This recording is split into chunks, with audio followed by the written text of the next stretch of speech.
Bloomberg Audio Studios. Podcasts, radio, news. Good morning, I'm Nathan Hager. And I'm Karen Moscow. Here are the stories we're following today. Karen, we begin with tensions in the Middle East. U.S. officials say Israel has launched a retaliatory strike on Iran less than a week after Tehran's rocket and drone barrage. Bloomberg News Middle East breaking news editor Dana Kraish has the latest on what we know so far. Reports trickled in the early hours of the morning of a blast over Isfahan, where we know there are military sites and nuclear infrastructure.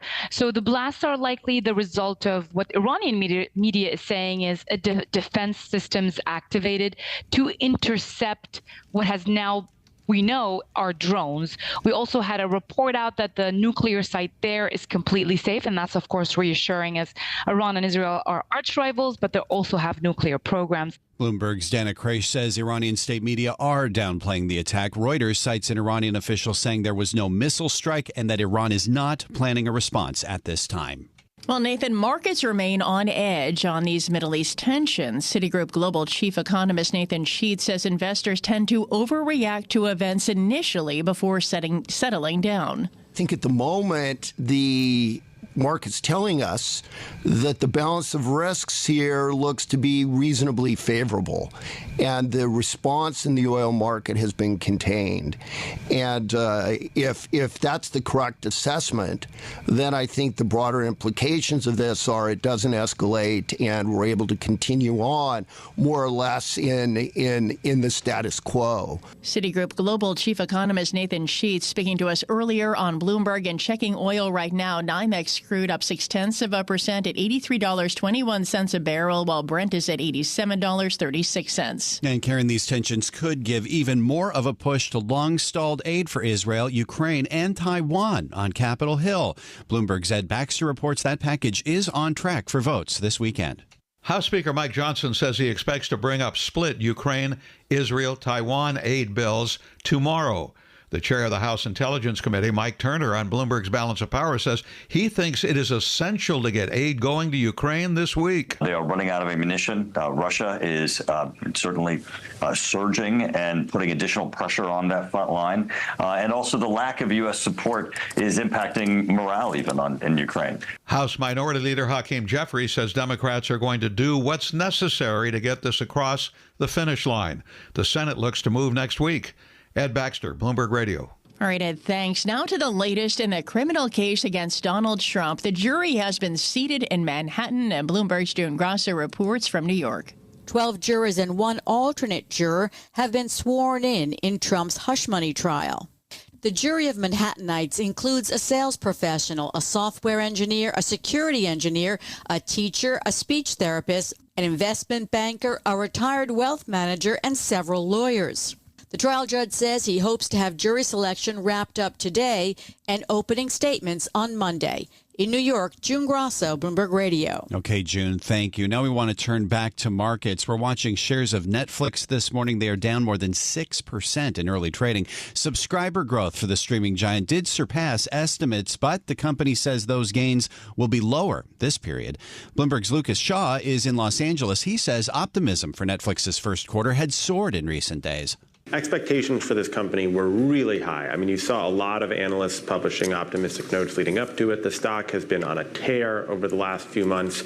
And so I think there was almost no way that it was going to live up to that. You know, you see the results. It basically doubled the subscriber estimates. That's pretty strong. So I'd say one is just expectations. And the other is maybe that there was some sensitivity around the forecast. You know, the revenue forecast is actually pretty strong. It's going to grow faster than it did in the first quarter. But it said its subscriber growth would tick down a bit in the second quarter. Bloomberg's Lucas Shaw says Netflix will stop reporting paid quarterly membership and revenue per subscriber starting with the first quarter of 2025.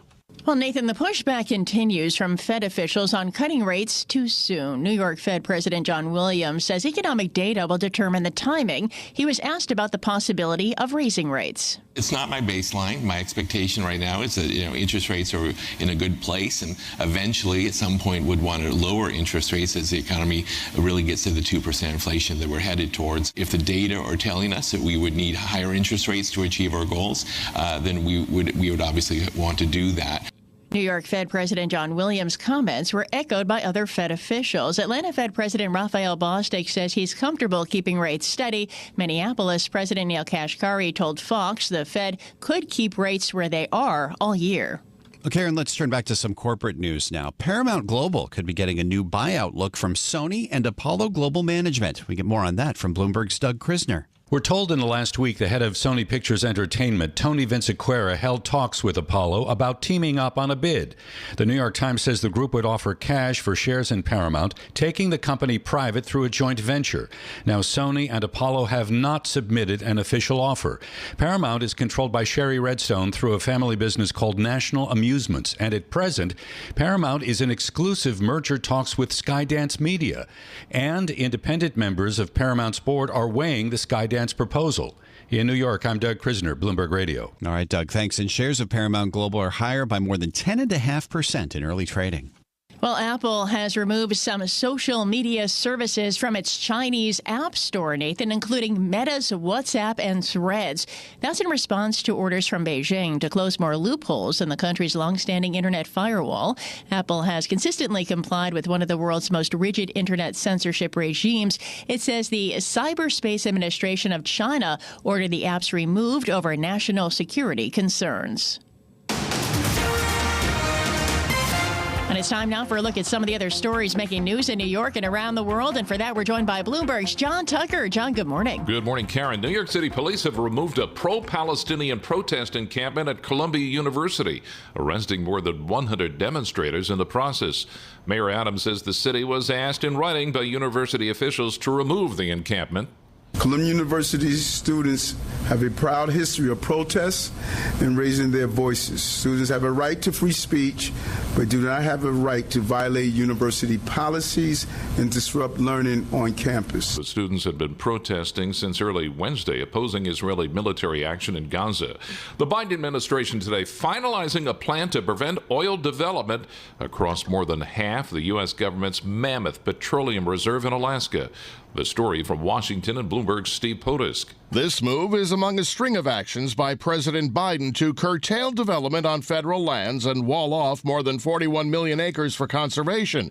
It comes as Biden seeks to gain support from young, climate-minded voters after disappointing some last year by authorizing ConocoPhillips' massive Willow Oil project.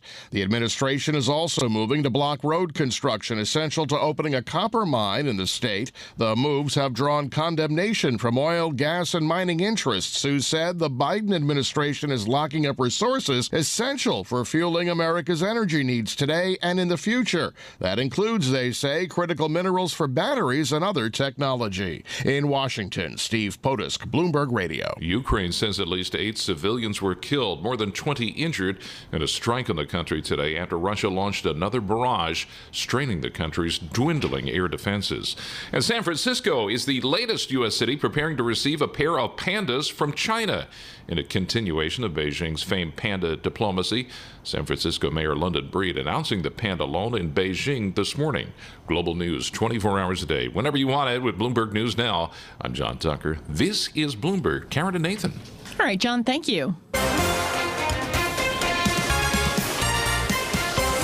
And it's time now for the Bloomberg Sports Update with Dan Schwartzman. Dan, good morning. Good morning, Karen and Nathan. The final 2 NBA play-in games are coming up tonight. Chicago is on the road at the Miami Heat. Tip-off is 7 o'clock p.m. Winner of that will face the Boston Celtics in Game 1 on Sunday. Then later on, it's the Sacramento Kings at the New Orleans Pelicans. The winner of that one will go as the 8th seed in the Western Conference and face the Oklahoma City Thunder also on Sunday. The New York Knicks get underway on Saturday as they're home for the Philadelphia 76ers in Game 1 of their Round 1 matchup. Sixers head coach Nick Nurse talking about the Knicks. I think they're for real. I think they're really good. I think they're fast. I think they can shoot. I think they hit the glass. I think they guard you. I think they've earned that seed. They've played really well and beaten a lot of good teams. So we'll have our work to do here in the next couple of days to get ready for them. That's courtesy of CBS 3 in Philadelphia. Light schedule in Major League Baseball last night. The Yankees were off. The Giants shutting out the Diamondbacks 5-0 at home. It was the Red Sox losing at Fenway Park to the Guardians 5-4. Coming up tonight, the Yankees open up a weekend series in the Bronx as they host the Tampa Bay Rays. The Mets opening up a series on the road in Los Angeles. Giants are home again for the Diamondbacks. The Red Sox are on the road at the Pirates. It's the Nationals hosting the Houston Astros, while it's the Baltimore Orioles. They are on the road at the Kansas City Royals. The NHL playoffs gets underway on Saturday as the Islanders open round one on the road at Carolina. It's the Boston Bruins. They're home for Toronto also on Saturday, while the New York Rangers, the winners of the President's Cup with the best record in the NHL, they open up their series versus the Washington Capitals on Sunday at Madison Square Garden. Rangers captain Jacob Trouba assessing his team. Great lineup, great goaltenders, front to back. I think we've got a deep lineup and just continue to play our game. And we've been good at bouncing back with adversity. There's going to be adversity. There's going to be times where momentum swings. That's the playoffs. That's courtesy of Rangers.com. That's your Bloomberg Sports Update. I'm Dan Schwartzman, Karen and Nathan. All right, Dan, thank you. S&P futures down 0.5% or 25 points. Dow futures down 0.4% or 157 points. NASDAQ futures down 0.75% or 130 points. And the 10-year Treasury yield 4.58%.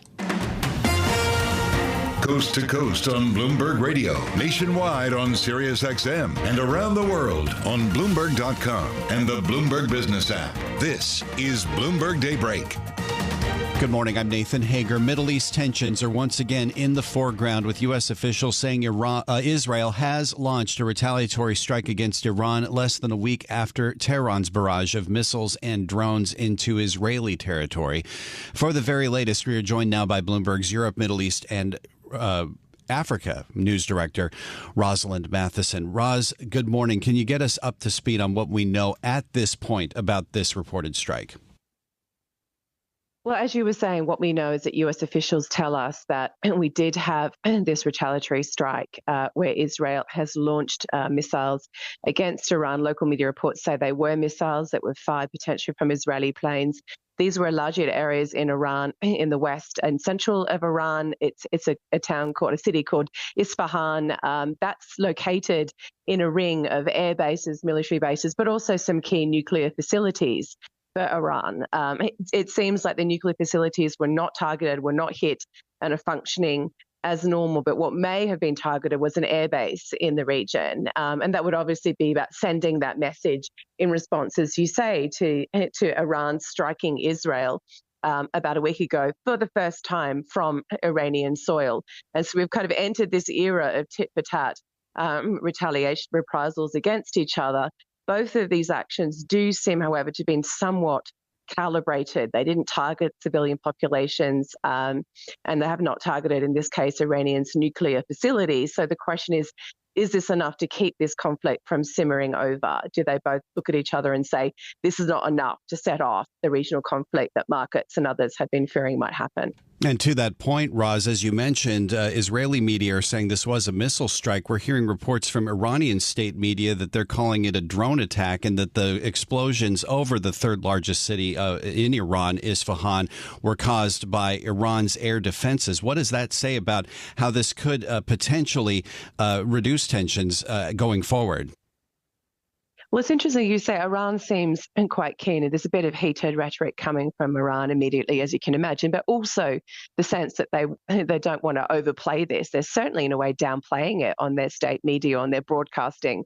This morning, they're showing footage of Isfahan, of their nuclear site, looking business very much as usual, traffic moving along and such. And they're saying there was some drone action, but their air defenses were activated, whereas Israeli media say this was actually a missile strike from Israel. But it does point to that thing, as you say, like, even though we've got strong posturing from Israel and Iran and all of this, and we've got Iran's proxies activated in the region, and Israel is basically fighting those proxies as well, that everyone knows if this does spill into a full-bore regional conflict that pulls in potentially other actors, potentially the US, real impact on things like oil supply globally, that we're kind of moving into unprecedented territory then. And even Iran knows that would be self-defeating. And when we have Iran sort of downplaying this and reports from some hawkish officials in Israel, like the national security minister going on X and describing the attack as weak, what does that say about how Israel could go forward with this? Well, there is that difficulty domestically in Israel. I mean, the Israeli Prime Minister Benjamin Netanyahu basically made a bet. He tied his fortunes to the far right in Israel to stay in office, and now he's having to deal with the implications of that. And even, in his war cabinet, in his ministry, he's got those elements who are pushing him to take further action. But they're also saying you need to keep your focus on the main thing here for Israel, which for them is still the conflict in Gaza, the conflict against Hamas in Gaza, and also fending off Hezbollah from the north in Lebanon. You're opening too many fronts here, it becomes difficult. And some of those voices, that we're hearing this morning saying that whatever Israel did was weak, that needs to be more, they aren't actually in the war cabinet. So they're not there making the military decisions, but they are pushing him from the sidelines. The question is, you've also got the US and others urging restraint. So all these competing factors going on for Benjamin Netanyahu. But again, there seems to be a lot of messaging this morning on Israeli TV about the need to keep focused on Israel's goals when it comes to its war in Gaza.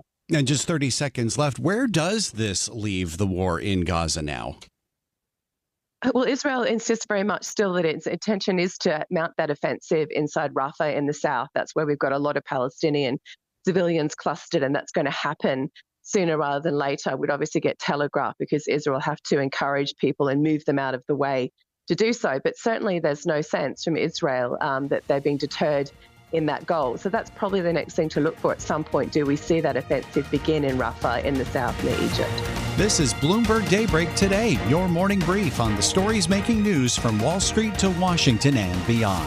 Look for us on your podcast feed at 6 a.m. Eastern each morning on Apple, Spotify, and anywhere else you get your podcasts. You can also listen live each morning starting at 5 a.m. Wall Street time on Bloomberg 1130 in New York, Bloomberg 99.1 in Washington, Bloomberg 106.1 in Boston, and Bloomberg 960 in San Francisco.